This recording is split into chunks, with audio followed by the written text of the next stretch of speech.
இப்படி பிச்சுக்க வேண்டியதான்.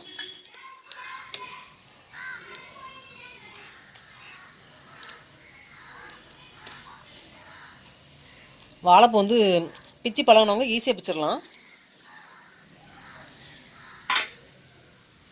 வாழைப்பூவை சுத்தப்படுத்தி வச்சாச்சு. நம்ம பொடியாக கட் பண்ணிக்கலாம். இந்த மாதிரி சைஸை 3 அளவுக்கு கட் பண்ணால் போதும். இப்படி இப்படி கட் பண்ணால் போதும். அதுக்கு மேலே கட் பண்ண வேண்டாம். அதே மாதிரி லாஸ்ட்டில் உள்ள இந்த வாழைப்பூவில் உள்ளது அப்படியே பொடியாக அரைஞ்சி போட்டுக்கலாம். இந்த மாதிரி வரிசையாக நம்ம வந்து பிக்கும் போதே வந்து அடிக்கடிக்கு இப்படி வச்சிட்டோம்னா வெட்டும்போது ரொம்ப ஈஸியாக வந்து இப்படி லேயராக வந்து எடுத்து கட் பண்ணிக்கலாம். ஃபுல்லாக உழைச்சி போட்டு கண்ட மணிக்கு போட்டோம்னா நமக்கு வெட்டுறதுக்கு ரொம்ப கஷ்டமாக இருக்கும். ஏன்னா வெட்ட கையில் பிசு தன்மை அதிகமாக பார்த்தீங்களா, அதெல்லாம் வெட்டுற கஷ்டமாக இருக்கும். அதனால் எப்போயுமே இந்த மாதிரி எடுக்கும்போதே அப்படி வரிசையாக வச்சுருங்க. எடுத்தது கட் பண்ணுறதுக்கு ரொம்ப ஈஸியாக இருக்கும்.